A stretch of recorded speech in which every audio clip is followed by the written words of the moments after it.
अगर कोई भी गौ हत्या करेगा, चाहे वो दलित हो या क्षत्रिय हो या यादव हो या किसी भी समाज का कोई भी व्यक्ति हो, हम उसको बात से नहीं, हम उसको हमारे हाथ से समझाएंगे। बीफ खाए वो खाए, हाँ मैं खाता हूँ बीफ, क्या करते बताओ।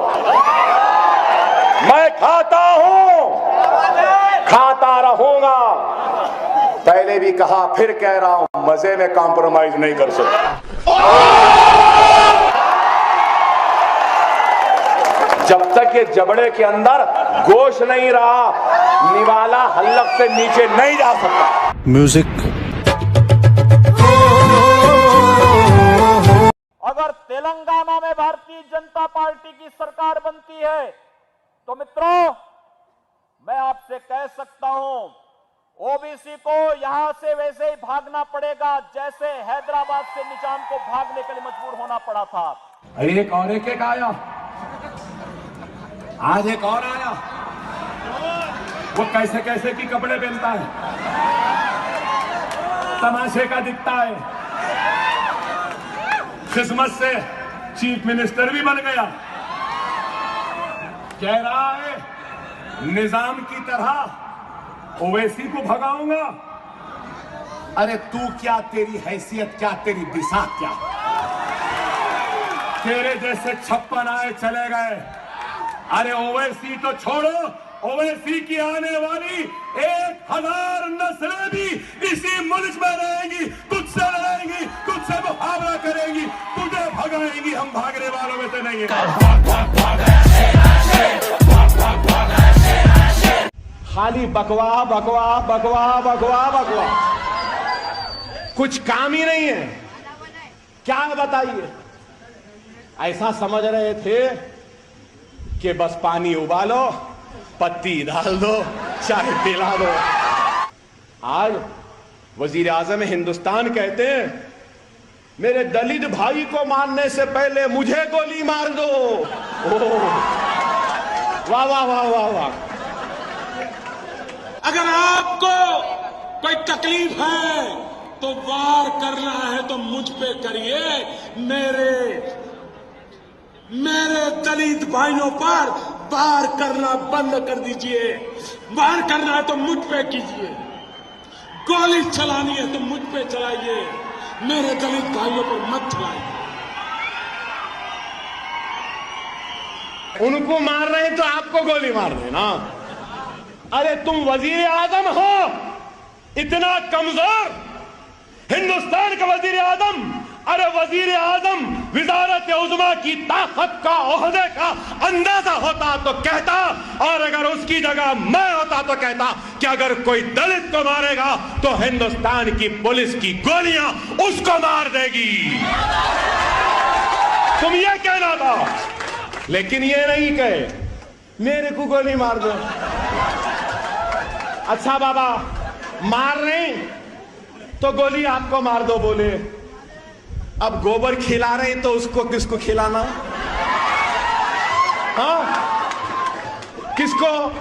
जेब में था चिल्लर, साथ वाले किल्लर, काम करे कांड वाले, लाइव बेड़ा थ्रिलर। मुसलमान 4-4 बच्चे पैदा कर रहे हैं, 8-8 बच्चे पैदा करो तुम भी। मुसलमान के 4-4 बीवियां, तुम भी करो। किसने रोका? अब वो अलग बात है, तुमको एक को नहीं संभाल रहे, हम 4 को संभाल सकते हैं। मजा आया। अरे हिंदुस्तान को लव जिहाद, घर वापसी, गौ रक्षक की जरूरत नहीं है। हिंदुस्तान को 2 वक्त की रोटी की जरूरत है। 26 इंच का सीना, फुला 56 इंच। चाय वाले,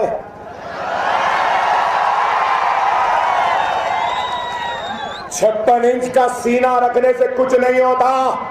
4 इंच का दिल रख ले तो वो मर्द कहलाता है। हाँ, आँख बंद, नाक बंद, खोटा खोटा बात बंद, बनना है तो बाप बंद। ये आरएसएस नहीं, ये क्लब ऑफ बैचलर्स है।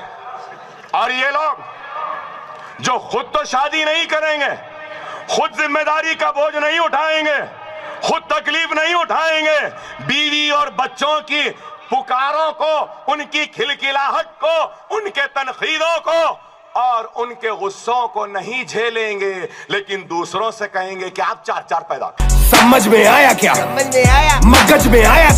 बात करता है तो चाहे, कुछ बोलता है तो चाहे। डिमोनेटाइजेशन के वक्त भी बोला तो यही बोला, क्या चाहे।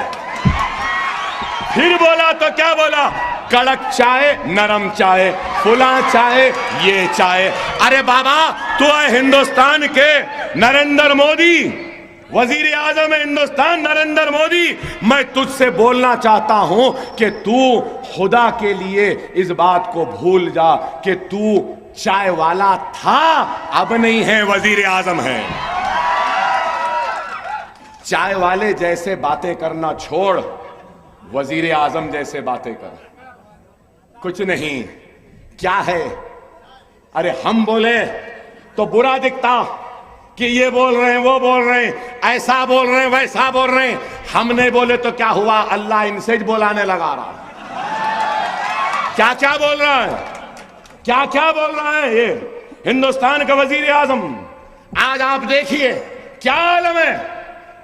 मालिया भाग गया लंदन, ललित मोदी पैसे लिया भाग गया, चौकसी भाग गया, इन्हें भाग गया, सब भाग रहे। कहां भाग रहे? लंदन भाग रहे। इन्हें लंदन, उन्हें लंदन, ये लंदन, मगर लंदन से एक आया वापस।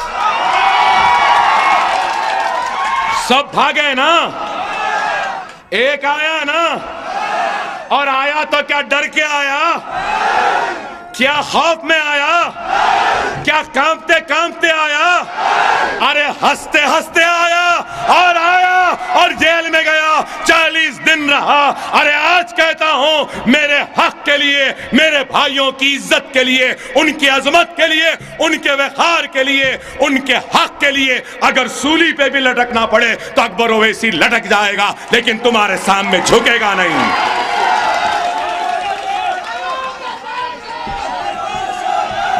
क्या डरते समझ रहे हैं? अरे डरने घबराने वालों में से हम नहीं।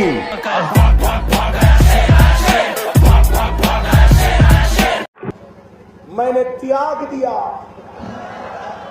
किसको त्यागा भाई? बड़ा महल था तेरा, रोल्स रॉयस की गाड़ी थी, बच्चे थे, बीवी थी, कौड़ा रुपये था, क्या था? क्या त्याग दिए? एक बूढ़ी मां है, छोड़कर आ गए अपनी निचली दर्जे की सियासत के लिए। ज़ईफ मां को भी खतार में खड़ा दिया बताने के लिए, देखो मेरी मां खड़ी है। अफसोस, अगर उस मोदी की जगह मैं होता तो अपनी मां के लिए मैं खतार में खड़े होता और मां को अपना पैसा देता। गजब बेइज्जती है। कोई भी आरएसएस वाले, कोई भी हमारा बाल भी बिंगा नहीं कर सकता।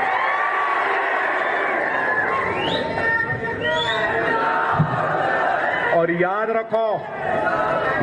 रखो, दुनिया उसी को डराती है जो डरता है। दुनिया उसी से डरती है जो डराना जानता है। क्या है? अकबरुद्दीन ओवैसी से नफरत क्यों है? क्यों है?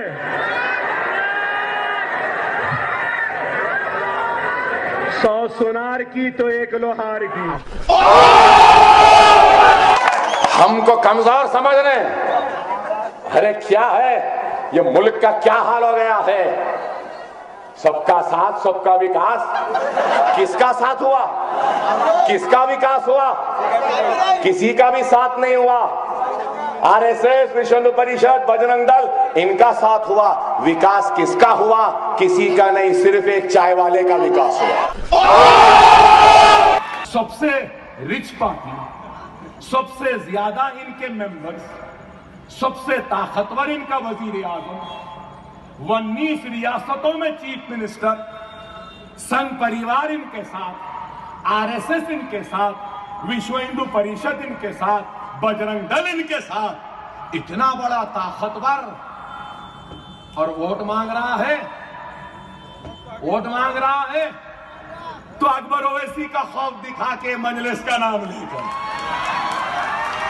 वाकई में कितना फकीर हो गया, कितना गरीब हो गया। था, डिग्री की तकसीम थी, वहां गए, मुखातिब थे, मुखातिब करते करते रोहित का जिक्र लाए।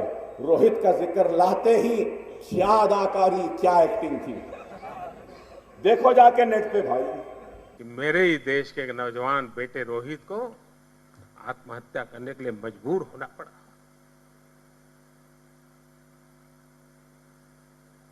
रोहित बोल के रुक गए 2 मिनट, फिर खामोश,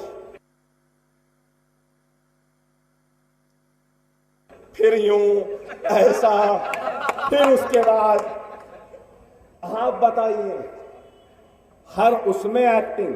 लेकिन वजीर आजम हिंदुस्तान, मैं पूछना चाहता हूं, अखलाक के घर में घुसकर झूठे इल्जाम के तहत अखलाक को मार दिया, उसके बेटे को जख्मी कर दिया, उसके बूढ़ी मां को तमाचा मार के नीचे गिरा दिए, अखलाक मर गया, उसका भाई दवाखाने में जिंदगी और मौत की कशमकश में था। उस वक्त वजीर आजम तुम्हारी जबान न जब खुली और अब तक भी नहीं खुली। क्या अच्छा भ्रष्टाचार है साहब? इलेक्शन में पूरा कैश में खर्चते हैं और फिर बोलते हैं भ्रष्टाचार के खिलाफ कर रहे हैं। And I'm sure now the BJP will make the election campaign payment on Paytm. I think, I'm sure. Mr. Modi will make a payment in UP elections by Paytm और जियो बैंकिंग। दारुस्सलाम के दरवाजे सबके लिए खुले हैं। हिंदू भी आ सकता है, सिख भी आ सकता है, ईसाई भी आ सकता है, पारसी भी आ सकता है, मुसलमान तो आते ही हैं। हर एक के लिए है। मगर यह जरूर कहना चाहता हूं, हिंदुस्तान किसी की जागीर नहीं है, हिंदुस्तान किसी एक का नहीं है। हिंदुस्तान पर माथे पर तिलक लगाने वाले का जितना हक है, सर पे टोपी पहनकर सुन्नत पालने वाले का भी उतना ही हक हिंदुस्तान पर है। सर पे पगड़ी बांधने वाले सिख का भी उतना ही हक है। गले में सलीब पहनने वाले का भी उतना ही हक है इस मुल्क पर। यह मुल्क किसी एक का नहीं, यह मुल्क हिंदू का है, मुसलमान का है, सिख का है, ईसाई का है, पारसी का है, सबका है। हर मजहब के मानने वालों का है। यह मुल्क भगवान को मानने वालों का भी है, अल्लाह को मानने वालों का भी है, खुदा को मानने वालों का भी है, खुदा को नहीं मानने वालों का भी है। अरे हिंदुस्तान की पहचान हिंदुइज्म नहीं है, मुस्लिमिज्म नहीं है, सिखिज्म नहीं है, पारसीइज्म नहीं है, क्रिश्चियनिज्म नहीं है। हिंदुस्तान की पहचान हिंदुस्तान का सेक्युलरिज्म है। तो दोस्तों, अगर आपको अकबरुद्दीन ओवैसी की ठग लाइफ पसंद आई हो तो मालूम ना क्या करना, लाइक शेयर एंड दबा के सब्सक्राइब करना यारो। तो आज के लिए बस इतना ही। Thanks for watching.